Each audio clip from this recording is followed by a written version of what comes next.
বাংলাদেশের ক্রিকেটে খেলার চেয়ে ধুলাই হয় বেশি, এটাই যেন অলিখিত নিয়ম গত এক দশক ধরে। পরিবর্তিত সময়ে সবাই ভেবেছিল বদলাবে সবকিছু, কিন্তু সর্ষের মধ্যেই যে ভূত। তাই কথা হয় অনেক কিছু নিয়েই, কিন্তু বদলায় না কিছুই। জিম্বাবুয়ের বিপক্ষে টেস্ট সিরিজের আগে এবার মাঠ এবং মাঠের বাইরে আলোচনা ছিল না একেবারেই, যে কারণেই হয়তো দর্শকরাও আগ্রহ পায়নি খুব একটা। ধারণা করা হয়েছিল স্পটলাইট থেকে দূরে থাকায় হয়তো দারুণ কিছু করবে বাংলাদেশ, কিন্তু হলো বিপরীত। সফরকারীদের সামনে দাঁড়াতেই পারল না স্বাগতিকরা। 12 সেশনের একটি সেশনেও আধিপত্য দেখাতে পারেননি শান্ত মিরাজরা। ঘরের মাঠে দুর্বল প্রতিপক্ষের বিপক্ষে এমন আত্মসমর্পণে হতবাক ক্রিকঅপস চেয়ারম্যান। জানালেন তাদের ধারণাতেও ছিল না এমন পারফরমেন্স হতে পারে সিলেটে। শান্তদের কারণে রীতিমতো বিব্রত ক্রিকেট বোর্ড। এটা কিছুটা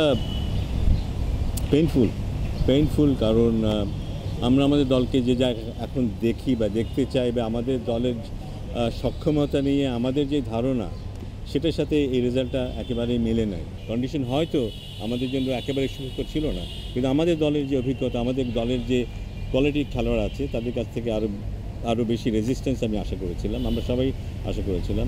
তো ডেফিনেটলি যে রেজাল্টটা হয়েছে সেটা মোটেই সন্তোষজনক নয়, কিছুটা বিব্রতকরও বটে।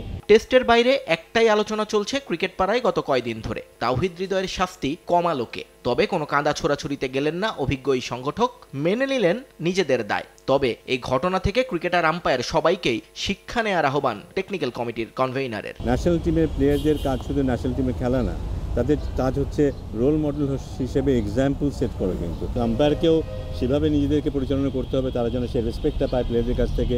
প্লেয়ারদেরকেও সেই জিনিসটা বুঝতে হবে যে তাদেরকেও একটা নিয়ম কানুনের ভেতরেই থাকতে হয়।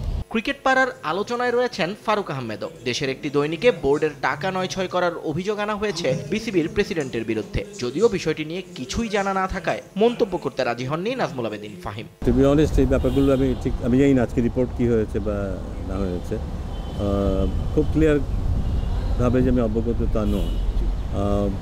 এটুকু বলতে পারি যে আজকে কী রিপোর্ট এসছে বা কোন ব্যাংকে কি আছে না আছে সম্পর্কে আমার ধারণাটা খুব পরিষ্কার না। সিলেট টেস্টে নেতিবাচক ফল হলেও আশা ছাড়ছেন না ক্রিকঅপস চেয়ারম্যান। চট্টগ্রামেই ঘুরে দাঁড়াবে দল, বিশ্বাস বোর্ড কর্তার। নিয়ন মোহাইমিন, সময় সংবাদ।